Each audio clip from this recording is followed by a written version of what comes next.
Hey everyone, welcome back. Today we're gonna have a cozy day of Valentine's Day baking recipes where we're gonna bake sourdough pink bread and sourdough sugar cookies. So let's get started.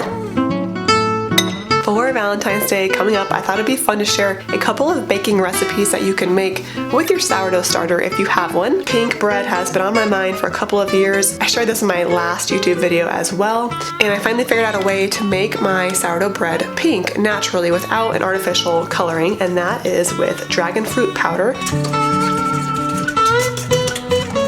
So this recipe is 3/4 cup fed active sourdough starter. You do want your starter to be fed and active. It can be discard starter if it has been fed fairly recently. You just don't want it to be completely flat and not bubbly at all. 1.5 cups filtered water, 1.5 teaspoons salt, 2 tablespoons dragon fruit powder. I'll leave a link below where I got mine. I think I got it from Amazon. And 4 cups of all-purpose or bread flour. You're gonna start by adding everything other than the flour to a bowl. Whisk that together with a fork and then add your flour, and then you can use a dough hook with a stand-up mixer or your hands to combine it to a nice solid dough. Now it's going to be very sticky at first, and as you will see over time, the gluten will develop and it'll come together nicely. So you can start this in the afternoon, and then over the next several hours do some stretch and folds, which is where you pick up one side of the dough, lift it up high, and then fold it over the center of the dough, and then rotate the bowl 90 degrees and do it again, repeating 4 more times until you have done all 4 sides of the dough. You're going to do this stretch and fold 2 to 3 more times, each about 1 to 2 hours apart. Now, this isn't super rigid timing, so if you leave for a few hours and come back, that's totally fine. Just make it work around your schedule.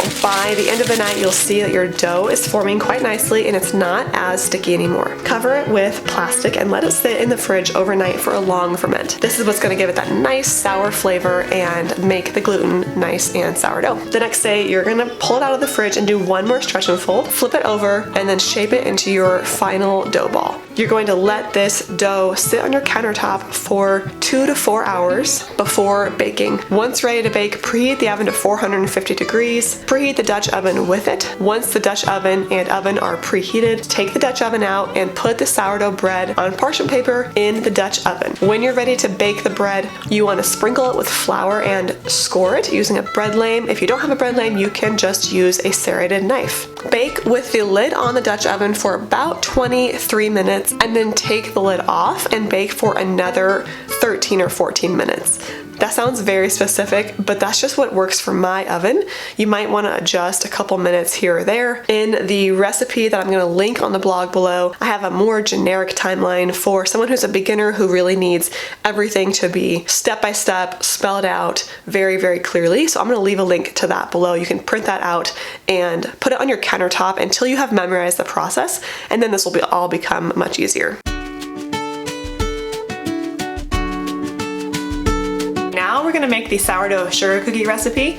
These sugar cookies use einkorn flour, so this is an einkorn sourdough recipe that is long fermented. So to my stand-up mixer, I'm going to add 1/4 cup sourdough starter,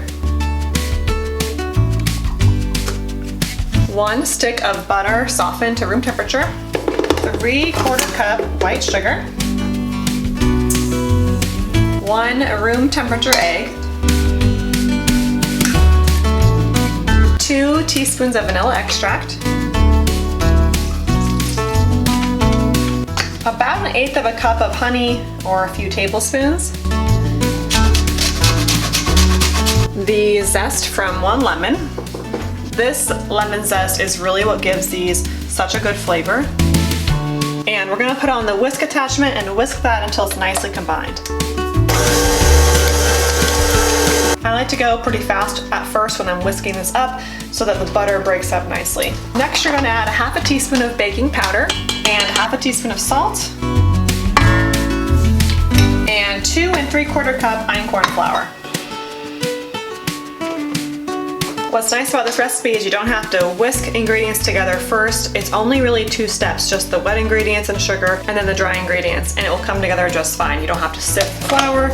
I like when recipes are that simple. And then you're just going to combine that until it is a dough. Now that comes together pretty quick. Now you may remember I said earlier that einkorn is a very sticky dough. Whenever you're making anything with einkorn, it's very wet at first. The dough will come together with time, but I have to really get it out of my whisk and give it another stir with my spoon to make sure everything's mixed because it's a little stickier. I'm actually going to add a sprinkle more of flour. With a sugar cookie dough, you want it to be formed well enough so that you can form it into a ball. I'm actually just getting my hands full of flour just to sprinkle along here so that not too much of the dough is sticking to my hands. Now you can see the dough is coming together perfectly. I'm going to wrap this up in plastic. Now you want to wrap fairly loosely because the dough might grow in your fridge as it ferments, and you don't want it to start looking for places to grow out of the plastic. So give it a little bit of space and then put it in your fridge until you're ready to bake. You can keep it in there for up to 3 days. Okay, now we're about ready to make our sugar cookies. Okay, now I'm coming back in on this voiceover because my daughter woke up from her nap, so it was time for her to come downstairs. So I said to come on down and do these sugar cookies with me. At this point, this is all very easy. You take the dough out of the fridge, unwrap it, divide it in two, and roll it out with a rolling pin. I like to do sugar cookies pretty thick, about a 1/4 inch thick. I find yields the best sugar cookies. Otherwise, they get a little bit burnt and a little too crispy for my liking. We are using a heart shape here because we're gonna have some friends over and decorate these. I will leave links to both these recipes in the description box below so you can print them out and have them for your Valentine's Day baking. Thank you so much for joining me for these Valentine's baking recipes. I hope you enjoyed them. Make sure to hit that subscribe button for farm-to-table recipes and homemade natural living every single week. Thanks for stopping by the Duvall Homestead.